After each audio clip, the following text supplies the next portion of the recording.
وسبحان الله وما أنا من المشركين.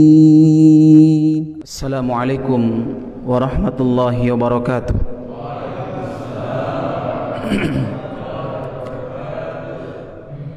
إن الحمد لله نحمده ونستعينه ونستغفره ونعوذ بالله من شرور أنفسنا ومن سيئات أعمالنا. من يهده الله فلا مضل له ومن يضلل فلا هادي له. أشهد أن لا إله إلا الله وحده لا شريك له وأشهد أن محمدا عبده ورسوله. اللهم صل وسلم وزد وبارك وأنعم على رسوله ونبيه وعلى آله وأصحابه أجمعين. أما بعد. Kaum muslimin yang dimuliakan oleh Allah Subhanahu wa taala, alhamdulillah, ini kalimat yang pantas untuk kita ucapkan di siang hari ini, di tempat yang mulia ini, dan terlebih dari semua itu di bulan yang mulia. Bulan apa? Bulan Rajab. Tahu enggak bapak-bapak sekalian, ada apa di bulan Rajab? Ada bulan, ada hari. Ya. Bulan ini salah satu di antara bulan yang haram. Namanya bulan haram. Jadi ra-nya jangan dipanjangkan, bukan bulan haram, tapi bulan haram. Sama Ka'bah, Makkah, tanah haram, ya. Madinah juga tanah haram. Kedua-duanya disebut haramain, dua tanah haram. Apa makna haram? Haram itu mulia, tanah yang mulia. Jadi bulan Rajab termasuk di antara bulan yang mulia. Apa kemuliaannya? Para ulama menyebutkan dilipat gandakan amalan di dalamnya. Bahkan Allah mengatakan jangan engkau menzolimi dirimu di bulan itu. Artinya tidak boleh berbuat dosa, Pak. Kenapa? Dilipat gandakan juga dosa tak kalau berbuat dosa, Ki. Dilipat gandakan amalan, begitupun dosa.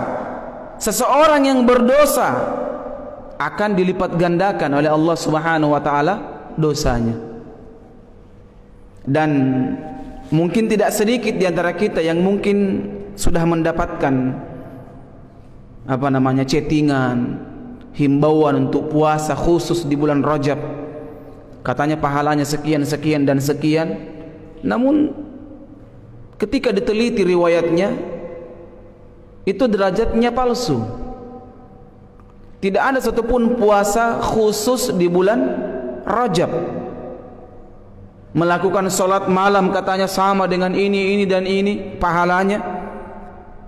Melakukan sedekah, melakukan puasa, ini semua berita yang tidak valid dari Nabi sallallahu alaihi wasallam.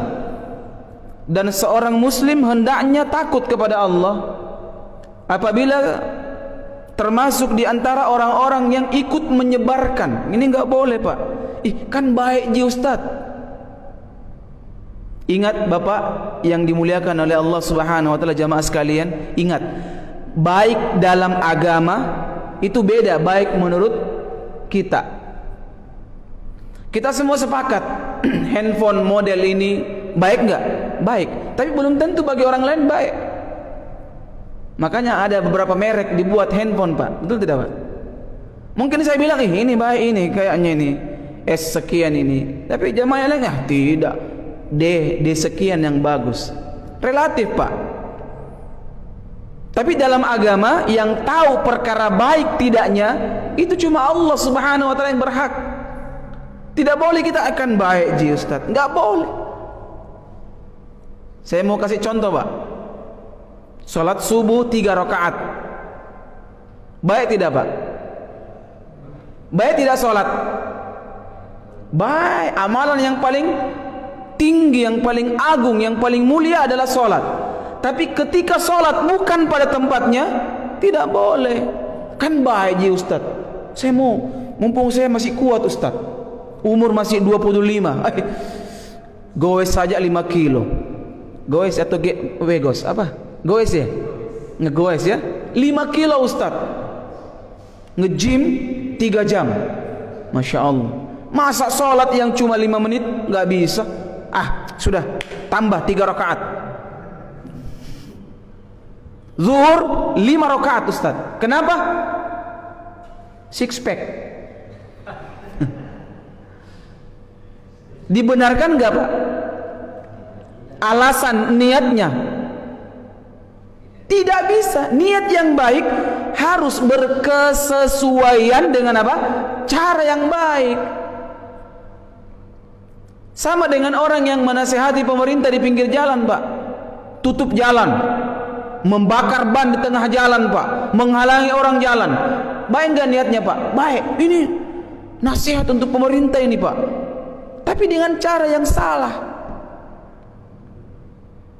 Paham sampai di sini Pak? Paham. Demonstrasi itu alasannya untuk menasihati pemerintah Pak. Turun di jalan. Bagaimana kira-kira kalau istri dan anak demo juga Pak? Pasang baliho depan rumah, ganti bapak. Emosi gak Pak? Emosi kita Pak. Ganti presiden katanya. Setiap kesalahan harus demo, nggak bisa begitu Pak. Inti pembahasan kita ini di awal ini Pak, tidak semua niat yang baik itu dibenarkan dalam Islam.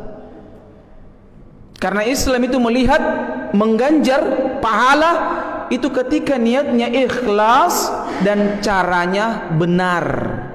Dan cara yang benar cuma satu jalannya Pak. Bagaimana? Mengikuti Nabi sallallahu alaihi wasallam. Karena Nabi manusia yang dituntun oleh Allah untuk mengerjakan amalan yang sesuai dengan apa yang Allah inginkan. Makanya Allah mengatakan apa? Laqad kana lakum fi Rasulillahi uswatun hasanah. Sungguh ada pada diri Muhammad sallallahu alaihi wasallam suri tauladan yang baik. Sepakat Pak? Sepakat. Sudah, kita selesai pembahasan. Nah, ini muqaddimah. Kaum muslimin yang dimuliakan oleh Allah Subhanahu wa taala, ini sekarang kita akan melanjutkan amalan ringan tapi besar pahalanya di sisi Allah Subhanahu wa taala. Ini bab keempat. Kita kemarin sudah apa kemarin Pak terakhir? Yang ketiga, salat sunnah fajar. Salat sunnah fajar. Sudah ada yang amalkan Pak? Insya Allah. Harus Pak, semangat. Berikutnya yakni amalan salat berjamaah. Gampang gak Pak? Gampang insya Allah. Salat berjamaah ini ada dua pembahasan Pak, hukum dan keutamaan yang akan kita bahas. Pertama hukumnya, kedua keutamaannya.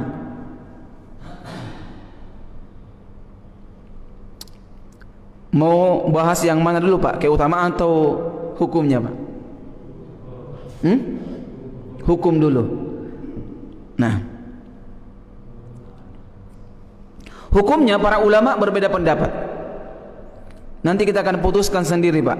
Dalam sebuah hadis diriwayatkan dari Nabi sallallahu alaihi wasallam sebagaimana perkataan Abu Hurairah radhiyallahu taala anhu.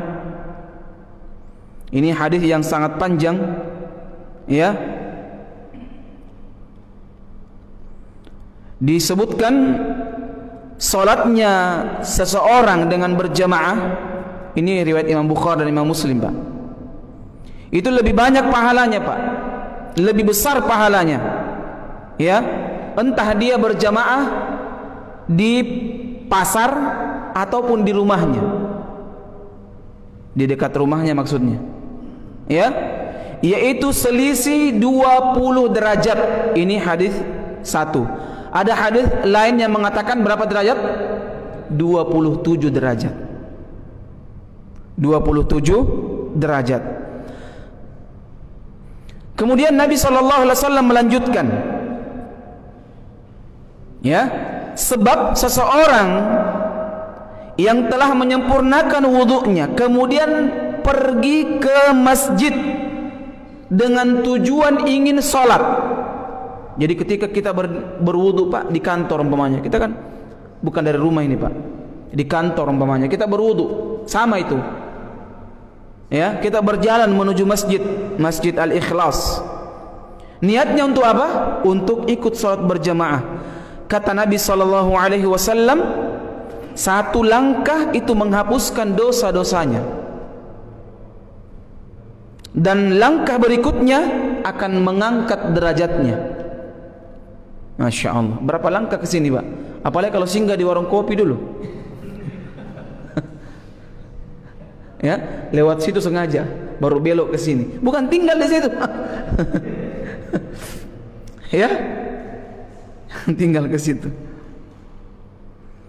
Lihat keutamaannya. Bahkan Nabi SAW mengatakan apa? Apabila ia berada di dalam masjid, dia akan dianggap mengerjakan sholat selama dia menunggu hingga sholat dilaksanakan.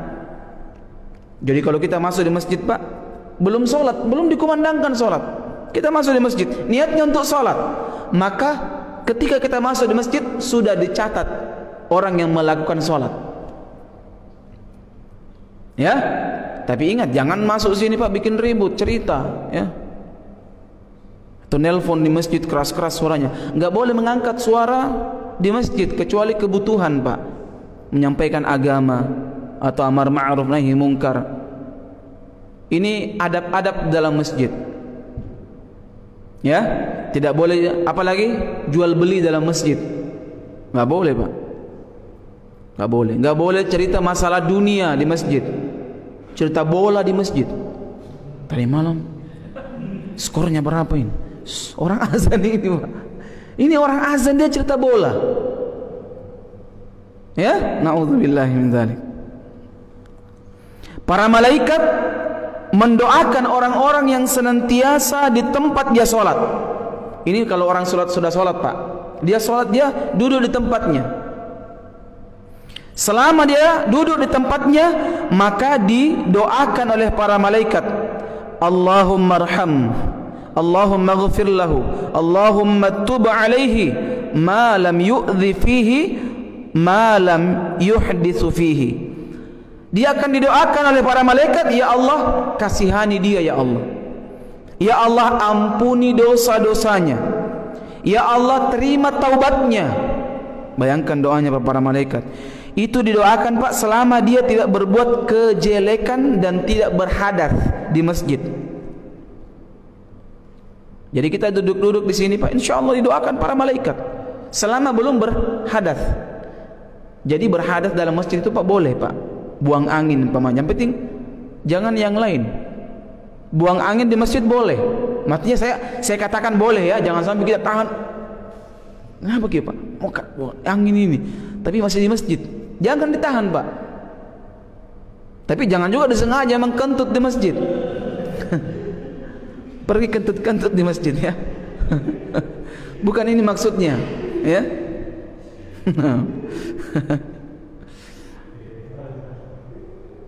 Nah, sama dengan orang yang dalam masjid mau buang air kecil atau buang air besar atau mau buang angin, maaf, maka silahkan tinggalkan masjid, berjalan keluar.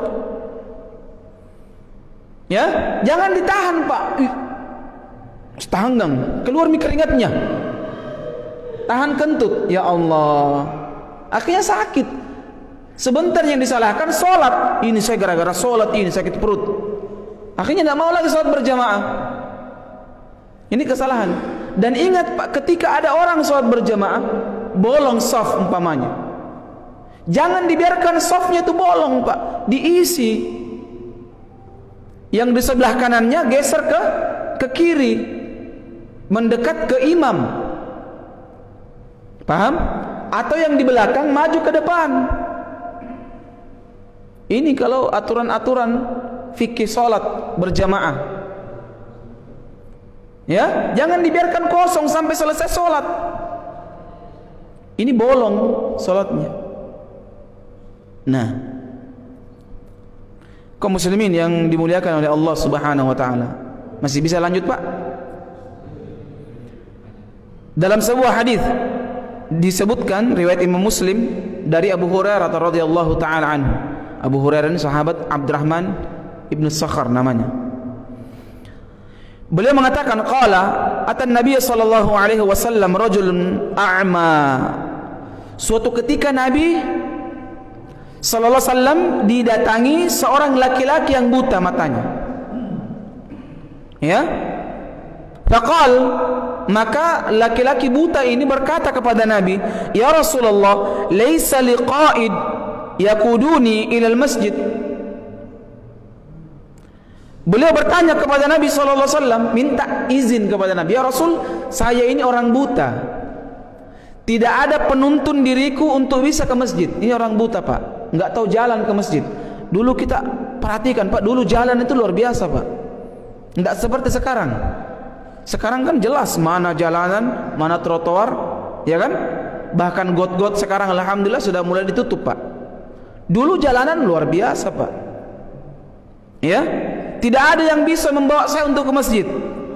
Fasa'ala Rasulullah sallallahu alaihi wasallam an yurakhis lahu fayusalli fihi baitihi. Kemudian Nabi sallallahu alaihi wasallam, ya, dia minta untuk diringankan dan pemberitahuan ini supaya beliau diberi izin untuk sholat di mana? Di rumahnya.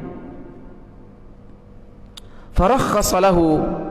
Kemudian Nabi sallallahu alaihi wasallam pun seketika memberikan izin. Iya, kalau gitu.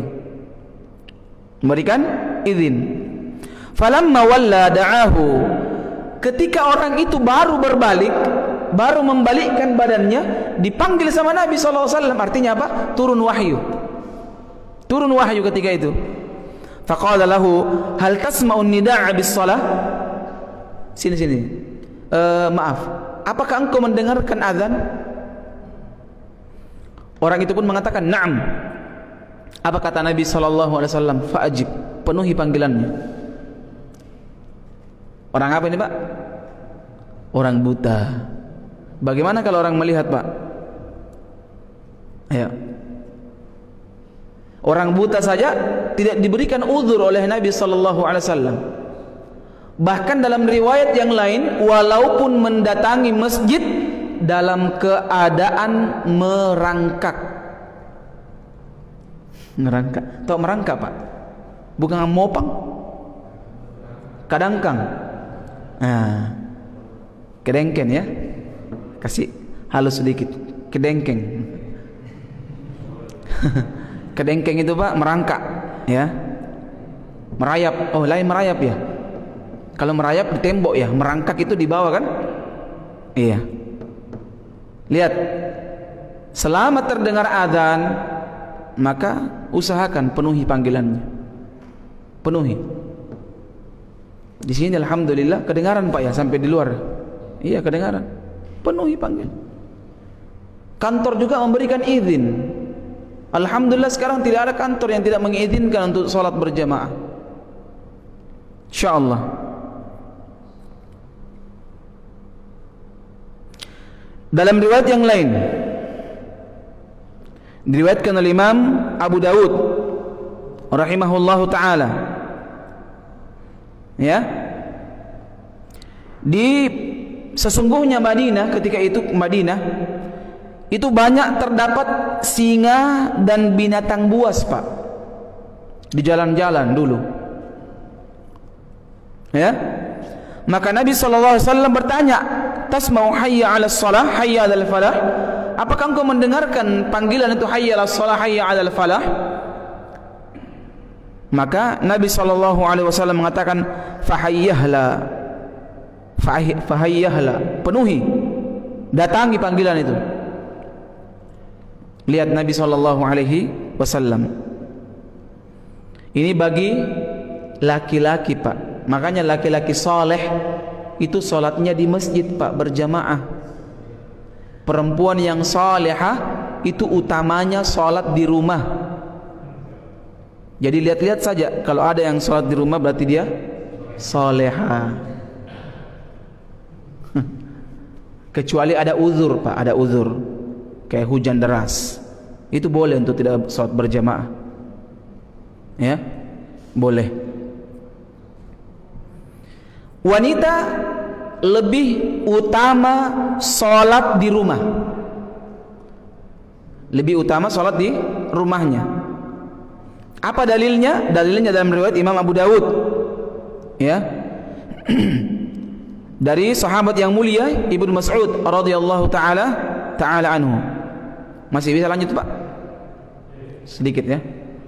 Nabi sallallahu alaihi wasallam mengatakan salatul mar'ah fi baitiha afdal min salatiha fi hujratiha wa salatuha fi makhda'iha afdal min salatiha fi baitiha. Nabi mengatakan salat seorang wanita di kamar khusus untuknya lebih afdal daripada salatnya di ruang tengah rumahnya. Jadi kalau ada rumah Pak, ruang tengah, ruang tamu atau di kamarnya, lebih utama dia di kamarnya sholat. Dan Nabi mengatakan sholat wanita di kamar kecilnya, kalau ada lebih kecil lagi Pak, lebih tersembunyi lagi, itu lebih baik daripada sholatnya dia di kamarnya. Artinya semakin tertutup tempatnya, maka itu lebih utama. Nah, bahkan ini sering ditanyakan ini. Ada seorang wanita pernah Pak, seorang wanita mengatakan kepada Nabi SAW, karena semangat sekali ini perempuan Pak, istrinya Abu Humaid As-Sa'idi, As-Sa'idi, sahabat, istrinya itu luar biasa semangat beliau, ingin minta izin sholat di Masjid Nabawi. Berapa keutamaannya Pak sholat di Masjid Nabawi? 1000 keutamaannya dibandingkan sholat di Masjid Al-Ikhlas dan sejenisnya.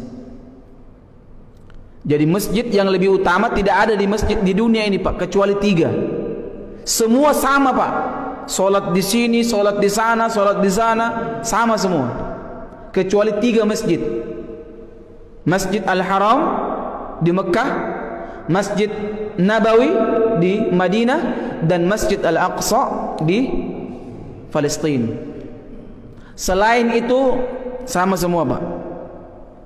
Masjid Katangka katanya ada keutamaannya, umpamanya masjid ini, Galesong dan Masjid Goa ini, Maros, sengaja ke sana sholat, ini tidak ada dalilnya Pak, nggak ada ini. Ya, minta izin kepada Nabi SAW. Ketika Nabi mendengarkan istadzin, minta izinnya ini perempuan, ya Rasulullah, inni uhibbu an usalliya ma'ak. Ya Rasul, sesungguhnya aku suka salat bersama engkau ya Rasulullah di masjidmu. Maka Nabi SAW mengatakan, qad alimtu annaki tuhibbin as-salata ma'i. Sesungguhnya aku telah mengetahui bahwa engkau sangat ingin salat bersama kami. Wa salatuki fi baitiki khairul laki min salatiki fi hujratik. Namun Nabi mengatakan salatmu di dalam kamarmu lebih utama daripada salat di ruang tengah, seperti yang tadi kita sebutkan. Dan di akhir Nabi SAW mengatakan apa? Wa salatuki fi masjidi qaumiki khairul laki min salatiki fi masjidi. Dan salatmu di masjidmu dekat rumahmu lebih baik daripada engkau salat bersama kami di Masjid Nabawi. Ini rentetannya panjang Pak. Berarti jauh lebih utama seorang wanita salat di rumahnya, di kamarnya, ketimbang dia salat, bahkan salat di Masjid Nabawi. Coba lihat Pak. Ya, jelas sampai di sini Pak. Tapi kalau wanita minta izin Pak untuk ke masjid salat, maka tidak boleh dilarang, Pak. Tidak boleh dilarang. Walaupun lebih utama di rumahnya. Tapi kalau minta izin, Pak, mau sekali kak kodong sholat di masjid. Apalagi kalau bapaknya yang imam, suaminya. Kita maunya imam, bapak sekalian jadi imam. Mak, saya ditunjuk jadi imam maghrib. Tapi kalau sholat zuhur, jangan minta izin. Mak, saya ditunjuk jadi imam sholat zuhur di masjid. Sama sholat asar. Masya Allah. Bagus suaranya, Allahu Akbar. Masya Allah suaranya. Tapi tidak kedengaran. Bismillahirrahmanirrahim. 3 kul dia apa? Kul wallahu ahad. Ya? Tidak boleh dilarang, Pak. Ini berdasarkan hadis riwayat Imam Muslim. Nabi mengatakan, la tamna'u nisa'akum al-masjid idza sta'dzankum ilaiha. Tidak boleh kalian menghalangi istri-istri kalian untuk ke masjid jika mereka meminta izin kepada kalian. Tidak boleh, Pak. Tidak boleh dilarang. Selama dia menjaga adab, tidak memakai parfum, tidak bersolek. Kalau bersolek tanya, mau ke mana? Ke masjid. Kenapa bersolek? Sekalian. Apa sekalian? Tidak boleh diizinkan perempuan keluar ketika dia bersolek. Sekarang tak balik. Ibu-ibu sekarang bersolek ketika keluar rumah. Di rumah hapus. Kenapa dihapus, Mak? Kan sudah dari luar. La haula wala quwata illa billah. Inilah perempuan-perempuan akhir zaman, jemaah. Bersolek untuk orang lain. Kalau untuk suaminya, parfumnya bawang, minyak, kemiri, bau kasur. Ini semua parfumnya perempuan kalau untuk suaminya. Untuk orang lain, oh, pakai lipstik, pakai alis, pakai merah pipi. Kalau keluar, kalau di rumah dihapus itu, Pak. Padahal terbalik dia, Pak. Seharusnya di rumah itu dia pakai lipstik yang bagus, dia pakai baju daster yang bagus. Tidak boleh keluar dia pakai pakaian begitu, Pak. Dan laki-laki wajib melarang istrinya, Pak. Larang dia, nggak boleh keluar, Mak. Begitu. Saya hapus paing. Iya, hapus lipstiknya. Ya, dihapus lipstiknya. Tidak boleh diizinkan. Paham, Pak, sampai di sini? Alhamdulillah. Amalan yang keempat, hukum. Sekarang kita simpulkan hukumnya. Kira-kira apa hukumnya? Orang buta saja disuruh penuhi sholat berjamaah. Kira-kira apa hukumnya, Pak? Hah? Ayo, kita sendiri yang menyimpulkan. Sebelah kiri dulu, apa hukumnya, Pak? Erot tak? Wajib kan? Karena orang buta saja disuruh untuk sholat berjamaah, Pak. Apalagi kalau kita ini, Pak, yang sehat, Masya Allah. Ada motor lagi, Pak. Ada motor? Ada. Dulu orang jalan kaki, Pak.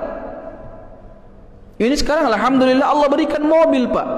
Dan saya sering cerita ini, Pak, di kajian. Di Saudi itu, Pak, ada driver khusus masjid rumah. Nah, ini baru orang manfaatkan hartanya, Pak. Kita kantor rumah. Jarang mobilnya terparkir di masjid. Hati-hati, Pak. Mobil seperti ini di hari kiamat diminta sama Allah pertanggungjawabannya. Ya, diminta pertanggungjawabannya di hadapan Allah Subhanahu wa taala. Di Saudi sering begitu, Pak. Sering, enggak sedikit yang kita lihat. Sopirnya itu khusus masjid rumah. Sewa driver khusus untuk itu. Masya Allah. Ya, saya mau juga lihat jemaah kita yang sudah dengar ilmunya, sudah dapat ilmu tentang ini. Maka coba diamalkan, Pak. Manfaatkan itu harta tak, pangkat tak untuk agama Allah Subhanahu wa taala.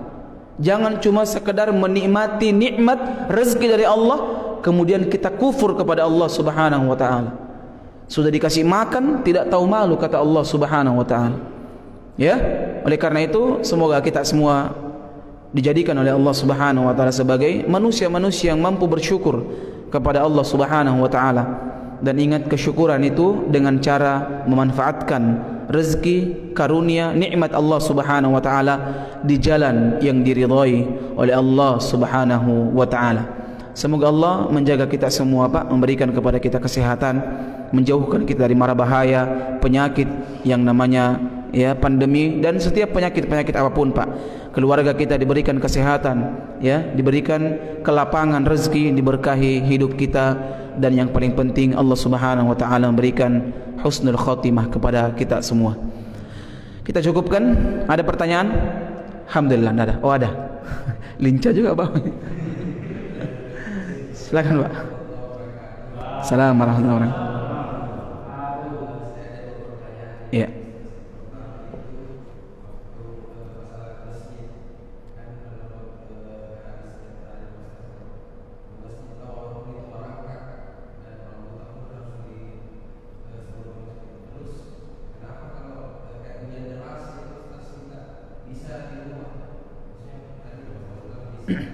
Iya.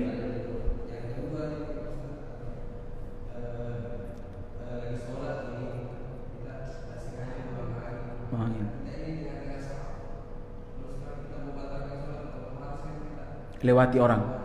Nah, iya, yang pertama, barakallahu fik, beliau bertanya, kita sebutkan bahwa salat berjamaah itu bahkan merangkak pun disyariatkan untuk ke masjid. Kenapa ketika turun hujan, kenapa Nabi SAW membolehkan untuk meninggalkan salat berjamaah di masjid? Jawabannya karena Nabi bilang. Ya. Jadi Allah itu mampu membuat hukum dan Allah juga membuat sesuatu yang menghapusnya. Itu hak Allah Subhanahu wa taala. Kemudian ini diantara bentuk kasih sayang Allah Subhanahu wa taala kepada kita. Allah tahu bahwa hujan itu membuat kita susah. Jangankan ke masjid, ke kantor saya cari makan, Pak. Biasanya ya manusia itu susah, berat. Ya. Jadi Allah Subhanahu wa taala betul-betul agama ini mudah, Pak. Nabi mengatakan innad dina yusrun. Agama Islam itu mudah. Di antara bentuk kemudahan, lihat, Allah memberikan uzur. Ketika terhidang makanan juga dibolehkan, Pak, untuk tidak ikut sholat berjamaah. Tapi jangan disengaja. Mak, masa? Ya, tunggu dulu, Mak. Baru salawat masjid. Mau berhenti, silakan hidangkan makanan. Ini nggak boleh. Betul-betul lapar, memang betul-betul terhidang makanan, maka makan dulu, Pak. Baru sholat.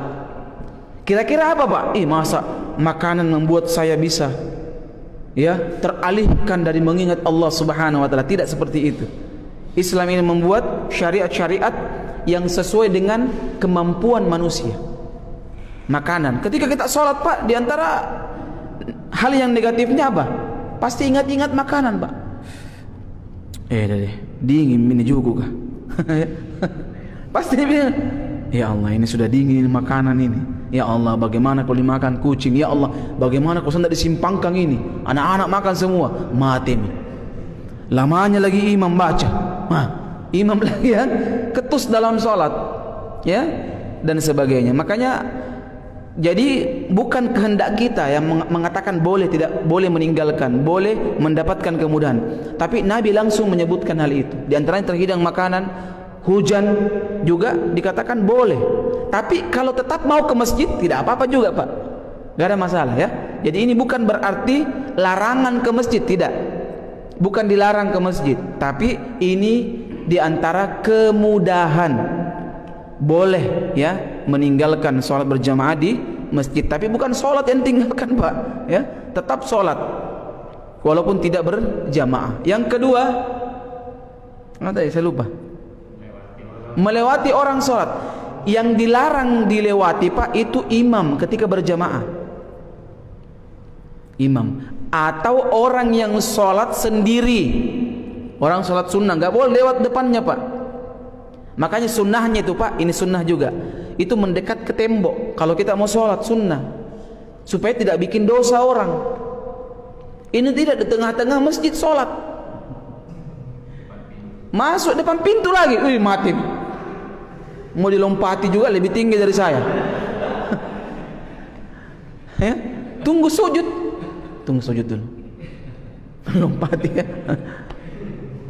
Jadi ingat Bapak jamaah sekalian ya.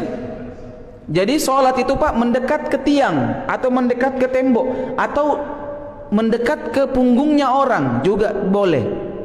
Atau dipasang di depannya Pak tas semisal atau ini namanya sutrah. Sutrah ini setinggi hasta. Ini semua diatur dalam Islam. Ya. Jadi sholat mendekat. Jadi boleh melewati. Kalau sholat berjamaah, imam yang disunnahkan, diperintahkan untuk cari. Dan yang lain itu boleh saling melewati Pak. Pokoknya ada kosong tengah-tengah, boleh dari belakang itu jalan menuju ke depan, lewati orang yang sholat. Ya, boleh. Ini hukumnya boleh, kecuali sholat sendiri, masbuk umpamanya, maka dia tidak boleh lagi dilewati karena sholat sendiri. Makmum yang boleh dilewati. Wallahu ta'ala a'lam bishawab. Kalau misalnya jauh itu sutra, kan nggak mungkin kita jalan sampai jauh. Iya. Jadi bagaimana kalau kita jadikan itu orang sutra, penghalang depan tak, tiba-tiba dia pindah, apakah kita tarik dia sampai selesai? Sana. Enggak ya. Jadi kita boleh mendekat kalau dekat, tapi kalau jauh itu enggak boleh juga, karena menghilangkan kekhusyukan dalam sholat.